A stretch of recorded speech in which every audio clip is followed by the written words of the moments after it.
Good afternoon, students. Date 25th April 2020. Physics Electrostats Class 12 Lecture 8. पहला से सातवां lecture clear नहीं है तो जरूर पढ़ लें. लेक्चर्स अगर नहीं देखा हुआ है तो नहीं समझ में आएगा. ठीक है. जिनका देखा हुआ मजा आएगा. फिजिक्स बड़ा इंटरेस्टिंग है क्लास 12 का. Class 12 physics electrostatics lecture 8. आज हम लोग को पढ़ना है principle of superposition. Today what we will study is principle of superposition. Principle of superposition ये लोग रेगुलर क्लास कर रहे हैं. लोग देखोगे कूलम्स लॉ का भास्कर भैया ने सिर्फ 3 ही क्वेश्चन बताया. इसलिए बताया क्योंकि कूलम्स लॉ के जो आपके मेजर क्वेश्चन है, चाहे आप बोर्ड एग्जामिनेशन का बात करें, एनसीईआरटी, एचसी वर्मा या फिर मेंस एडवांस मेडिकल का, तो वो डायरेक्ट कूलम्स लॉ पर नहीं है, वो प्रिंसिपल ऑफ सुपरपोजिशन पर ही है. ठीक है, तो इसको आप अच्छे से समझ लेंगे. तो पहले देख लें, इसको जूम करें जरा. दिख रहा है? ठीक है, इसको देखें क्या है. It states that when a number of charges are interacting. Coulomb's law का फॉर्मूला आपने पढ़ा था, वो सिर्फ दो चार्जेस के बीच में था. ये क्या कह रहा है? It states that when a number of charges are interacting. बहुत सारा चार्ज अगर सिस्टम में इंटरैक्ट कर रहा है तो वो भी तो लगाएगा इलेक्ट्रिक फोर्स, उसमें भी तो अट्रैक्शन रिपल्सन होगा. वो कैसे पता लगाएंगे? It states that when a number of charges are interacting, then the total force on a given charge is the vector sum. Vector sum is the vector sum is the vector sum of the individual forces exerted on the given charge by all the other charges. ठीक है, पहले आप लोग इसको note कर ले ठीक से, जूम करके स्क्रीनशॉट ले लें, फिर मैं समझाता हूं, बोल भी देता हूं. It states that when a number of charges are interacting, then the total force on a given charge is the vector sum of the individual forces exerted on the given charge by all other charges. ठीक है. अब देखो meaning, देखो थोड़ा आगे आ जाओ, zoom कर लो. देखो मान लो ये एक चार्ज है Q1. ठीक है, ये कौन सा चार्ज है? Q1. और अगल बगल देखो कौन कौन सा चार्ज है. यहां पर एक चार्ज है Q2, यहां पर एक चार्ज है Q3, Q4, Q5, Q6, Qn, बहुत सारा चार्ज है. ठीक है, अब ये चार्ज Q1 पर पॉजिटिव पॉजिटिव या निगेटिव निगेटिव या पॉजिटिव निगेटिव फोर्स लगाएगा ना. दिस इज कूलम्बिक फोर्स, जिसके बारे में हमने पिछले क्लासेस में पढ़ा था. अट्रैक्शन हो, रिपल्सन हो, उससे मेरे को मतलब नहीं है. सेंट्रल फोर्स है, कहीं किसी तरफ डायरेक्शन होगा तो नाम इसका ऐसे मैंने लिखा F12, मतलब 1 वाले पर फोर्स लगा रहा है कौन सा? सेकंड वाला चार्ज पार्टिकल. आ रहा है फोटो ठीक से? ठीक है, उसी तरह से ये 3 वाला भी 1 पर लगाएगा फोर्स. अट्रैक्टिव लगाए, रिपल्सिव लगाए, उससे मेरे को मतलब नहीं है. मैंने मान लिया जैसे पॉजिटिव पॉजिटिव रिपेल कर गया तो इधर चला गया F13. ठीक है, उसी तरह से ये QNth चार्ज है, 6th 10th 20 कोई भी हो, ये भी इस वाले चार्ज पर क्या करेगा? अट्रैक्टिव या फिर रिपल्सिव फोर्स लगाएगा. मैंने मान लिया कि फोर्स लगाया, इस तरफ चला गया F1n. अरे समझ में? कल तक जो कूलम्बिक फोर्स पड़ा था वो सिर्फ 2 चार्ज पार्टिकल के बीच का था. अब क्या है? इस चार्ज पार्टिकल पर ये चार्ज पार्टिकल, ये चार्ज पार्टिकल, ये चार्ज पार्टिकल, ये चार्ज पार्टिकल, ये चार्ज पार्टिकल, ये चार्ज पार्टिकल सब मिलकर के क्या लगा सकता है? Electric force. आज के टॉपिक में यही पढ़ेंगे कि उसको कैसे कैलकुलेट करना है. ठीक है, तो इसी पे काम करता है हमारा प्रिंसिपल ऑफ सुपरपोजिशन.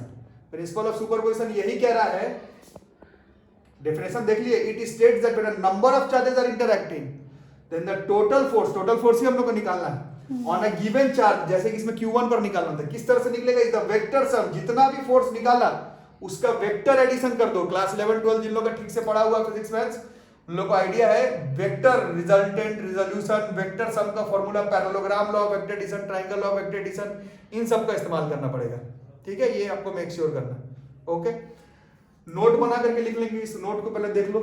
नोट बना करके क्लियर कट है. जब आप 2 और 1 के बीच में फोर्स लगा रहे हो तो उस समय 3 वाले का, 4th वाले का, 6th वाले का, इन सब के वजह से फोर्स नहीं निकालना है, इंडिविजुअली सबका निकालना है. इन दोनों के बीच में कूलम्बिक फोर्स, इन दोनों के बीच में कूलम्बिक फोर्स, इन दोनों के बीच में कूलम्बिक फोर्स, सारे निकालो, फिर सबको वेक्टर एडिशन के रूल से जोड़ दो, तब जाकर के टोटल फोर्स आएगा. इसी को बस कहते हैं प्रिंसिपल ऑफ सुपरपोजिशन.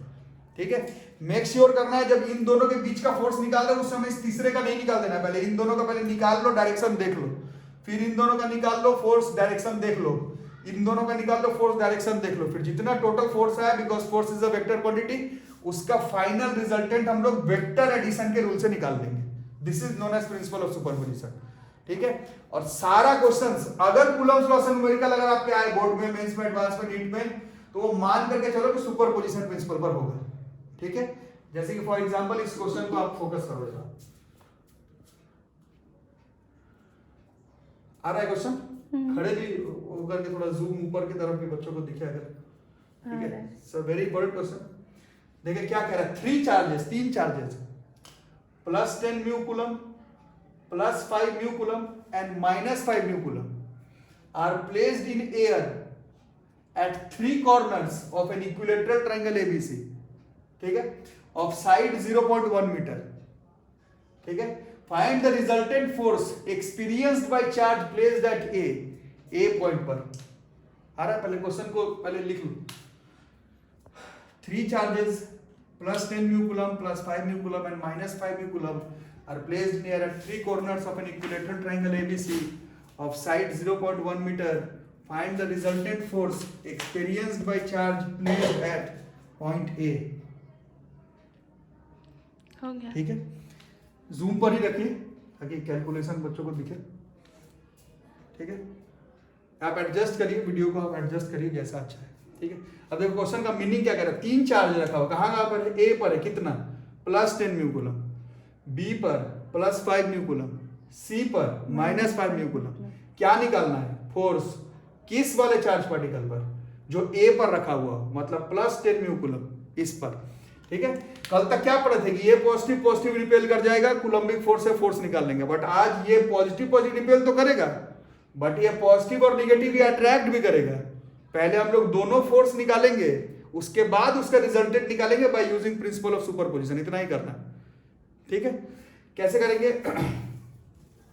ये पॉजिटिव पॉजिटिव पहला ऐसे करेंगे, ये positive positive positive positive positive positive, क्या करेगा, रिपेल, रिपेल क्या, तो मान लो डायरेक्शन ऊपर की तरफ F1, मान लो नहीं, पॉजिटिव पर रिपेल ही करेगा, उसका डायरेक्शन ऊपर की तरफ। कूलम्बिक लॉ में पढ़ाया गया फोर्सेस सेंट्रल, ऐसा हवा में इधर उधर नहीं लगेगा, वो सेंट्रल है, उस लाइन पर ही कहीं लगेगा, पॉजिटिव पर रिपेल करेगा, इसी तरफ जाएगा, इसका नाम माना मैंने F1। आ रहा है बच्चों समझ में। अब ये पॉजिटिव है और ये निगेटिव है, 1 थोड़ा सा क्लियर कर दीजिए, ठीक है, 1 को थोड़ा क्लियर कर देते, ठीक है। और ये पॉजिटिव और निगेटिव है, ये दोनों क्या करेगा, ये दोनों अट्रैक्ट करेगा। अब अट्रैक्शन में फोर्स का डायरेक्शन इस तरफ, ठीक है। यहीं पर वेक्टर एडिशन का रूल जिसको क्लियर नहीं है उन लोग से नहीं बनेगा, ठीक है। वेक्टर एडिशन में जो लोग क्लास 11 ठीक से पढ़े हैं, वेक्टर का क्वेश्चन बनाने के लिए एरो मार्क का डायरेक्शन सही होना जरूरी है, अगर आपका एरो मार्क का डायरेक्शन गलत, क्वेश्चन गलत बनेगा, ठीक है। पॉजिटिव पॉजिटिव रिपेल इस तरफ, पॉजिटिव निगेटिव अट्रैक्ट डायरेक्शन इस तरफ, ठीक है। अब कुछ नहीं करना है, F1 मालूम है, F2 मालूम है, F1 मालूम है, F2 मालूम है, F1 मालूम है, F2 मालूम है, ठीक है। और दोनों के बीच में ये एंगल 120 डिग्री का, क्योंकि इक्विलेटरल ट्रायंगल था 60 60 60, तो ये लीनियर पेयर से ये 120 डिग्री, ठीक है। जिन्होंने क्लास किया है क्लास 11 का उन लोगों को मालूम होगा रिजल्टेंट निकालने का क्या फॉर्मूला होता है, रिजल्टेंट इज √p की स्क्वायर प्लस q की square plus 2pq into cos theta, where theta is the angle between both vectors. इसी फॉर्मूला से रिजल्टेंट हम लोग निकालते हैं, ये क्लास 11th में 12th में आप लोगों को मैथ फिजिक्स में पढ़ाए गए, ठीक है। तो वो अभी हम लोग निकाल लेते हैं। अब F1 कैसे निकालना है, यही तो है प्रिंसिपल ऑफ सुपरपोजिशन। अब F1 निकालते समय F2 को नहीं, F1 अलग से निकलेगा, F2 अलग से निकलेगा, ठीक है। बट यहां पर देख रहे हैं फॉर्मूला 1/4 पे एप्सिलॉन नॉट, कल परसों हमने पढ़ा था, फोर्स का 1 बाय कूलम्बिक फोर्स का 1/4 पे एप्सिलॉन नॉट, Q1 Q2, तो Q1 Q2 तो सेम है, Q1 Q2 10 5, Q1 Q2 10 5। इसमें कंफ्यूजन होता है, ये -5 है, ठीक है, बट उस माइनस का इस्तेमाल आप डायरेक्शन में कर चुके हैं, उस माइनस का use you have already done, वो उस माइनस के वजह से इस F2 का डायरेक्शन इस तरफ आया। अब वो माइनस नहीं लगाना है न्यूमेरिकल बनाते समय, F1 F2 का मैग्नीट्यूड माइनस प्लस नहीं पता चलता है। Coulombic force is not about direction वगैरह नहीं, कूलम्बिक फोर्स का जो फॉर्मूला होता है उससे फोर्स का मैग्नीट्यूड ही पता चलता है, ये हमेशा पॉजिटिव में आएगा, इसको माइनस वाने से ये फोर्स को लेना देना नहीं है। माइनस का इस्तेमाल हमने F2 का डायरेक्शन बनाने के लिए लिया है, कैलकुलेशन करते समय आपको माइनस नहीं कंसीडर करना है। कूलम्बिक फोर्स का जो फॉर्मूला है 1/4 pi epsilon not Q1 Q2 का r², उससे फोर्स का मैग्नीट्यूड आता है, उसमें चार्ज का माइनस प्लस नहीं कंसीडर करते, उससे हमेशा पॉजिटिव ही वैल्यू आएगा, ठीक है। तो इस बार पता चला कि F1 F2 दोनों सेम आ रहा है, क्योंकि 1/4 पाई एप्सिलॉन नॉट सेम है। Q1 Q2 10 5 10 5, -5 तो आप इस्तेमाल कर चुके हैं, मैग्नीट्यूड के हिसाब से 10 5 10 5 10 5 10 5, 1/4 पे एप्सिलॉन Q1 Q2 सेम हो गया, ठीक है। बाई आर स्क्वायर, आर दूरी होता है, इसका दूरी भी 0.1 मीटर है, इसका दूरी भी 0.1 मीटर है। क्वेश्चन में लिखा होता है ये इक्विलेटरल ट्रायंगल, ठीक है। इसका मतलब ये F1 F2 सेम है। कैलकुलेशन कर लेते हैं। 1/4 pi epsilon not in AR is 9 × 10 की पावर 9, ये सिखाया गया था आपको। 1/4 pi epsilon not in AR, इसकी वैल्यू होती है 9 × 10 की पावर 9, और इसको बस कैलकुलेट करना है। कैलकुलेशन तो आप लोग को आता है, बस वैल्यूज को रखें, पावर को मैनेज करें। It comes out to be 45 newton, ये 45 न्यूटन आ जाएगा, ठीक है। तो F1 भी 45 है, F2 भी 45 है, और दोनों वेक्टर के बीच का एंगल कितने डिग्री का बना? 120 डिग्री का। रिजल्टेंट का फॉर्मूला यहाँ पर है, क्लास 11 में आप लोग को पढ़ाया गया। इसी फॉर्मूले का अगर इस्तेमाल करेंगे तो f का स्क्वायर, दूसरा वाला भी f का स्क्वायर, प्लस 2 F1 F2 फिर FF बराबर है इंटू cos 120। cos 120 की वैल्यू भी आप पढ़े जा रहे हैं क्लास 11 क्लास 12 में। cos 120 इज -1/2, तो ये -1/2 कैंसिल हो जाएगा। कैलकुलेशन करना है, ये सब कट जाएगा, सिर्फ f का स्क्वायर का रूट ही बच जाएगा, जो कि f ही आ जाएगा, जो कि 45 न्यूटन है। तो resultant comes out to be 45 newton, 45। ठीक है। अब या किसका वैल्यू है? फोर्स का। फोर्स कैसा क्वांटिटी है? Vector quantity. वेक्टर क्वांटिटी में क्या होता है? Magnitude as well as direction. Magnitude is 49, direction किस तरफ हो? तो आप देखें डायरेक्शन, जो लोग क्लास 11 पढ़े हैं, सिर्फ फॉर्मूला से नहीं होता है। Parallelogram law of vector addition कहता है दोनों का जो रिजल्टेंट होगा वो पैरेललोग्राम के डायगोनल की तरफ आता है। जो लोग क्लास किए उन लोगों को मालूम होगा। तो इसका जो डायगोनल है ये बिल्कुल BC के पैरेलल आएगा। आप कैलकुलेशन करके भी देख सकते हैं, दिख भी रहा है डायग्राम, ठीक है। तो जब आप खास करके बोर्ड के एग्जामिनेशन में आंसर लिखेंगे तो फोर्स की मैग्नीट्यूड तो 45 न्यूटन आ गई। It acts parallel to side BC। इस क्वेश्चन में BC के पैरेलल में ये वाला फोर्स काम कर रहा है, एज शोन, ठीक है। तो क्या हुआ principal of superposition?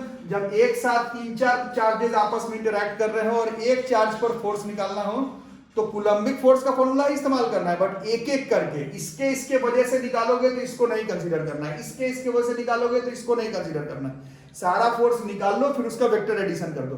Vector addition में resultant, resolution, parallelogram law of vector addition, triangle law of vector addition सब काम करेगा, ठीक है। ये तो बस एक एग्जांपल है, बाकी क्वेश्चंस अगले क्लास में मैं बताऊंगा। आप मेक श्योर करें कि आप लोगों को ठीक से प्रिंसिपल ऑफ सुपरपोजिशन समझ में आ जाए। जो लोग थोड़े से नर्वस हो रहे हैं, क्लास 11 का वेक्टर को रिवाइज कर लें, क्योंकि कैलकुलेट तो फोर्स करना है। दुनिया में सबसे बड़ा वेक्टर क्वांटिटी फोर्स है।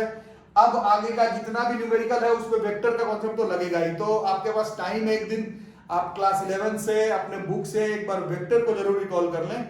अगर आपका वेक्टर का रूल क्लियर नहीं होगा तो Coulombic force, electric force, charge, ये पढ़ करके क्या होगा। वेक्टर को क्लियर कर ले। This is principle of superposition. Next question अगले क्लास में बताऊंगा। मेक श्योर करें चैनल को सब्सक्राइब कर लें, नहीं और नोटिफिकेशन ऑन कर लें, नहीं तो छूट जाएगा आप ही का बीच का लेक्चर, प्रॉब्लम आपको होगी, ठीक है। इसको नोट कर लें। नेक्स्ट क्वेश्चंस अगर आप सब रिकॉल कर ले तो अगले लेक्चर में कल तक आ जाएगा।